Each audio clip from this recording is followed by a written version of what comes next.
कहानी की शुरुआत होती है। जॉन अपने जूते पहने हुए ही पैर पानी से भरे टब में डाल देता है। फिर वह एक बिल्ली को गोद में उठाकर उसकी आंखों में घूर कर देखने लगता है।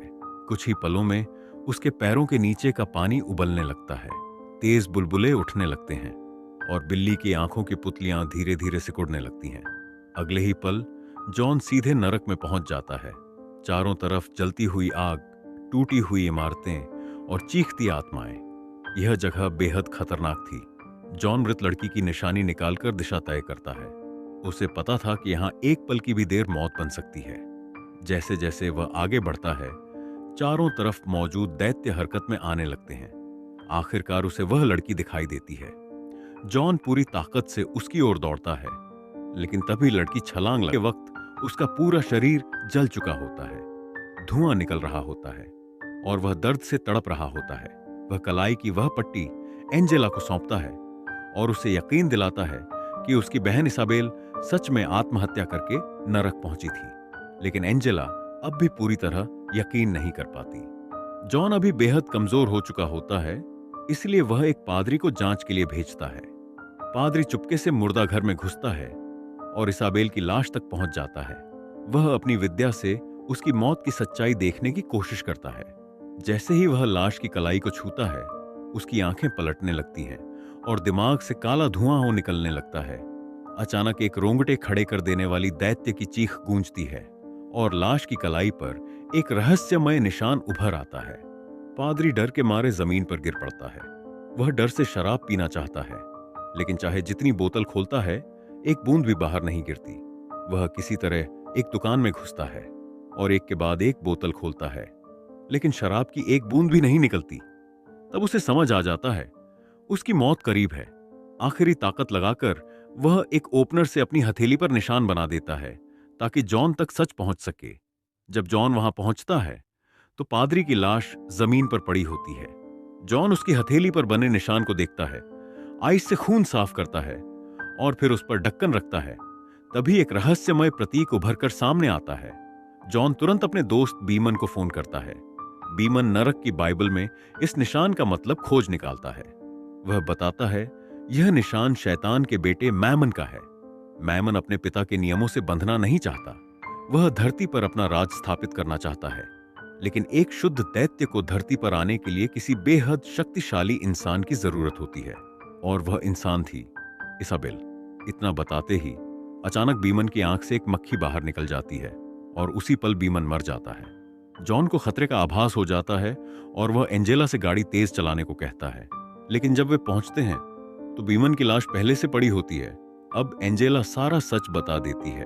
वह और उसकी बहन दोनों जन्म से ही दो दुनियाओं के बीच चलने की शक्ति रखती थी, लेकिन एंजेला ने अपनी ताकत को दबा दिया था क्योंकि वह खुद को अलग नहीं बनाना चाहती थी।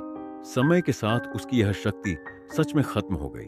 अब बहन को बचाने के लिए वह जॉन से मदद मांगती है। जॉन उसे पानी से भरे टब में बैठाता है क्योंकि पानी दो दुनियाओं के बीच का द्वार होता है। एंजेला को मौत की कगार तक ले जाकर वाक़े से पूरा बाथटब फट जाता है। एंजेला की शक्ति वापस लौट आती है। थोड़ी देर बाद वह अचानक बीमन की मौत को याद करती है और जॉन को उसी जगह वापस ले जाती है। वहां उन्हें जमीन पर एक सिक्का मिलता है। सिक्का देखते ही जॉन समझ जाता है कि कातिल कौन है। दोस्त की मौत का बदला लेने के लिए जॉन काली बाइबल पढ़कर एक खास पवित्र हथियार तैयार करता है।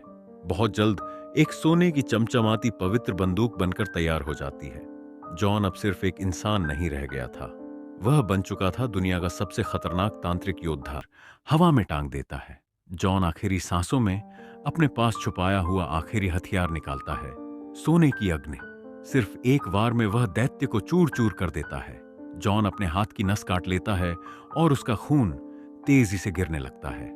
वह जानता है कि उसने जीवन भर कितने गुनाह किए हैं और अब उसकी आत्मा सीधी नर्क में जाएगी। जैसे ही जॉन मुस्कुराता है क्योंकि उसे यकीन होता है कि इतने पापों के बाद जॉन अब हमेशा के लिए उसका होगा। लेकिन तभी जॉन शैतान से एक आखिरी सौदा करता है। वह शैतान से कहता है कि अगर वह एंजेला को छोड़ दे और उसके शरीर से मैमोन को निकाल दे तो वह खुशी खुशी अपनी आत्मा उसे सौंप देगा। शैतान पहले तो इनकार करता है, लेकिन जब उसे एहसास होता है, अचानक शैतान आगे बढ़ता है और अपने हाथ से एंजेला के पेट पर बहुत जोर से वार करता है।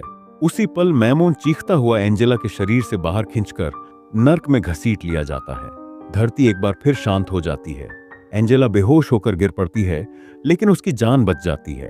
अब शैतान जॉन की ओर देखता है और उसकी आत्मा लेने के लिए आगे बढ़ता है, लेकिन तभी आसमान से तेज रोशनी चमकती है।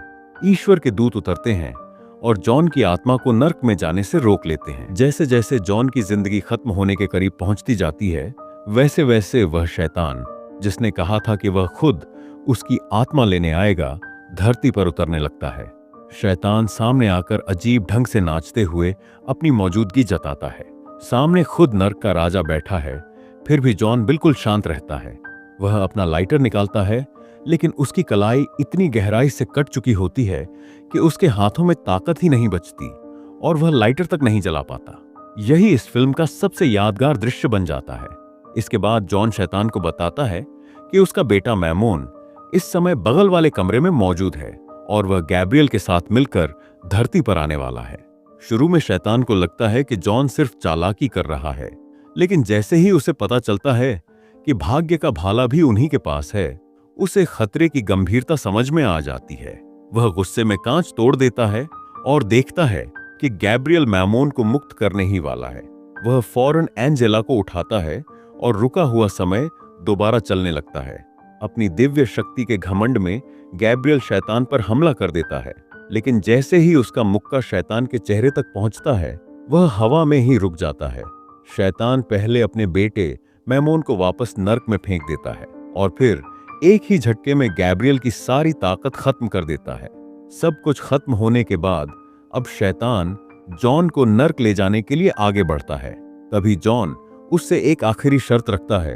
वह अपनी आत्मा के बदले अपनी बहन इसाबेल को स्वर्ग भेजने की मांग करता है। शैतान इस शर्त को मान लेता है क्योंकि उसके लिए यह कोई बड़ी बात नहीं होती। वह जॉन को घसीटते हुए नर्क की ओर ले जाने लगता है, लेकिन तभी अचानक जॉन का शरीर बहुत भारी हो जाता है। चाहे शैतान कितनी भी ताकत लगाए, उसे 1 इंच भी आगे नहीं खींच पाता। अचानक आसमान से तेज दिव्य रोशनी गिरती है। तब शैतान को सच्चाई का एहसास होता है।